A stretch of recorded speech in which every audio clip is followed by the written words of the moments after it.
Intérieur, moteur et transmission. Donc nous évoquons aussi la technologie, notamment la technologie embarquée, l'assistance et sécurité, le système d'infodivertissement, une grande révolution, et nous clôturons par les finitions bien entendu proposées en Tunisie. Donc l'extérieur, les principaux changements extérieurs concernent la façade avant de notre nouvelle Octavia. Donc c'est un remodelage complet qu'on voit là.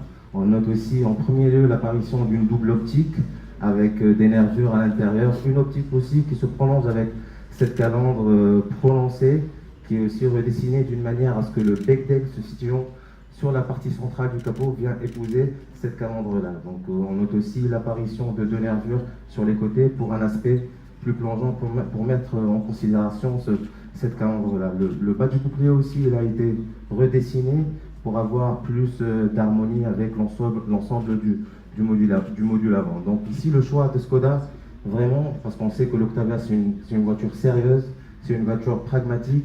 Le choix des designers, la volonté des designers, c'est vraiment de donner un surplus de personnalité à notre nouvelle Octavia. Donc plus de sportivité, plus de dynamisme et une petite touche d'agressivité, bien entendu. Donc sur les côtés, nous maintenons les lignes nettes, pures et saillantes pour voilà, apporter de l'homogénéité par rapport à notre face avant et à notre face arrière qui notamment elle aussi, elle a été modifiée. Donc notre face arrière, donc visuellement, on remarque bien sûr les C inversés en LED, cette optique proprement à Skoda. Donc plus l'ajout de nouveaux réflecteurs qui ont été redessinés de manière plus rétrécie, qu'on a nommé œil de chat, et le pare-choc aussi a été redessiné de manière plus dynamique pour avoir, bien sûr, pour être en cohérence avec l'ensemble des modifications qu'on a vues ensemble. Donc, rappelons que l'Octavia bénéficie des organes du groupe Volkswagen, donc comme tous les modèles Skoda d'ailleurs. Donc, parmi ces organes-là, la plateforme modulaire incubée, je parle de cette plateforme parce que c'est cette plateforme qui nous a permis de rétrécir un peu les porte-à-faux avant et arrière, nous permettant d'atteindre un empattement de 2,7 mètres qui nous offre une habitabilité et un espace intérieur très très général. Donc la longueur de notre Octavia est de 4,67 m. Elle a gagné 11 mm par rapport à sa devancière pour une largeur de 1,8 m. Donc les proportions et le coffre arrière. Donc le coffre arrière, c'est vraiment une caractéristique intrinsèquement propre à Skoda, c'est-à-dire on n'a pas de séparation entre le coffre et l'espace intérieur. Donc ce coffre nous permet d'atteindre les 590 litres, record sur le segment, et culmine à 1580 litres en rabattant les sièges arrière. Donc qui dit Skoda, bien sûr, dit espace. La nouvelle Octavia ne déroge pas à cette règle vu qu'elle reprend pratiquement les mêmes dimensions que la précédente. Ici, le mobilier à bord, il a été vraiment nettement amélioré. Skoda a choisi des matériaux qui sont habituellement réservés à des voitures de segment premium. On note aussi que l'espace à l'intérieur, même pour les gens à forte corpulence, se sont vraiment à l'aise à l'intérieur de ces Skoda. La garde-toit ou l'espace des jambes qui peut atteindre les 73 mm.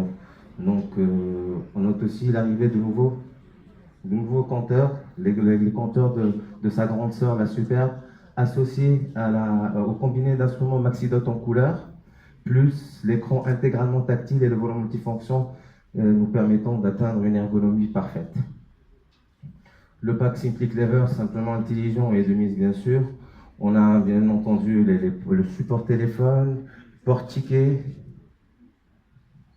les porte-gobelets, porte-bouteille bien sûr, la petite poubelle et les rangements à lunettes. Ces petits plus nous facilitent le quotidien de tous les jours. Donc on a aussi les blocs bagages, le boîte à gants réfrigéré. Donc Skoda a toujours le souci vraiment de mettre ses passagers vraiment dans une situation vraiment agréable, on va dire. Donc moteur et transmission, l'un des points forts de la Skoda. On a opté pour le 1.4 TSI 150 chevaux couplé à la boîte automatique DSG7, la boîte à double embrayage de chez Volkswagen. Donc c'est des performances très toniques. On a un moteur qui est très coupleux, qui peut atteindre des 250 Nm à 3500 tours minute. Et pour les amateurs de sportivité, le 0 à 100, il est à environ 8 secondes. Donc vraiment c'est ce qui fait de mieux en technologie et il nous offre vraiment un excellent agrément de conduite. C'est un moteur à injection directe Donc, plus il est couplé à un turbocompresseur et une boîte 7, donc la consommation elle est d'environ 5 litres 100 en cycle mix et on peut atteindre les 4,4 litres 100 en extra-urbain. Donc, Skoda s'offre des équipements intérieurs et extérieurs à la pointe de la technologie. On note les phares full LED avec la technologie AFS, c'est-à-dire le système adaptatif d'éclairage pour une meilleure vision nocturne. Le volant multifonction pour commander les fonctionnalités de notre véhicule. Le déploiement automatique des phares, la climatronique Bison avec la fonction AirCare, c'est-à-dire on va solliciter un peu plus les filtres pour un confort climatique, les rétroviseurs abattables électriquement. Et une autre révolution, c'est la norme QI, c'est-à-dire le chargement par induction,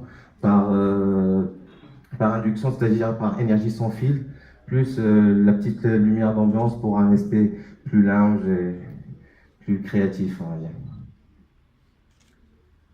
Côté sécurité, donc l'Octavia dispose de 6 airbags répartis comme suit: 2 airbags frontaux côté conducteur et passager, 2 airbags latéraux et les airbags de tête. Sécurité active, l'électronique stability control, la direction assistée en fonction de la vitesse, l'assistance de démarrage en côte et l'affichage de la pression des pneus.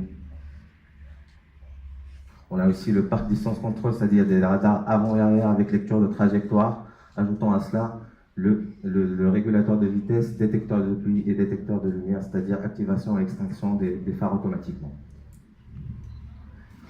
Autre grande nouveauté et grande révolution, c'est la nouvelle génération du Radio Bolero, notre système d'infodivertissement. Rappelons que c'est un écran intégralement tactile qui réagit au toucher du doigt et non pas à sa pression. Donc, on a les fonctionnalités radio FM. Côté média, il y a une lecture USB, SD. On peut jumeler aussi notre téléphone via Bluetooth et accéder à notre bibliothèque média directement sur notre écran tactile. Donc la téléphonie confort, on peut accéder au contact, journal d'appel, bien sûr lecture des SMS, la gestion de la climatisation, tout ce qui concerne l'info du véhicule, comme par exemple l'autonomie. Et la petite révolution aussi, c'est le terminal SmartLink compatible avec Apple CarPlay et Android Auto. Donc on peut accéder à nos applications directement sur l'écran tactile, des applications de navigation par exemple, ou des applications de multimédia, je donne un exemple, Google Maps ou par exemple Spotify, en plus de la fonction Mirroring, la duplication de notre écran sur l'écran tactile. Les finitions proposées en Tunisie, donc d'entrée, notre choix c'est de démocratiser la boîte automatique, c'est-à-dire nous maintenons le 1.4 TSI 150 chevaux associé à la boîte DSG7 sur les deux finitions. Côté sécurité, on a le SC, l'antidémarrage électronique, la direction assistée. On a inclus des jantes multibranches 16 pouces avec le dessin à 4 as, les feux de jour à LED. Et on sait que les Tunisiens sont des adeptes de technologie. L'infotainment Bolero aussi. Notre finition ambition est équipée de l'infotainment Bolero, c'est-à-dire Bluetooth, SmartLink, volant multifonction et toutes les commandes qui vont avec. Donc le prix de notre finition ambition il est de 71 980 dinars par TTC. Donc concernant la finition style, là vraiment on a pioché sur la longue liste des options. Donc on offre vraiment une voiture très équipée. Donc on a opté pour on maintient bien entendu les équipements de sécurité. On a opté pour une jante de 17 pouces, 5 branches en bien sûr dessin d'énorme, phare à LED, les baguettes chromées à l'extérieur, capteur de stationnement, le parc distance pilote, les rétroviseurs abattables électriquement, l'ordinateur de bord MaxiDot, le pack visibilité, détecteur de pluie, détecteur de lumière, pardon, la lumière d'ambiance, le régulateur de vitesse, la coudoir centrale. Donc là vraiment on est sur une finition très équipée. Le prix pour cette finition, en l'occurrence la finition style, il est de 81 980. Donc 4 mots-clés: modernité pour le design, performance pour le moteur et la transmission, plus l'espace et la technologie, la panoplie technologique bien sûr dont bénéficie notre Octavia. Merci à vous.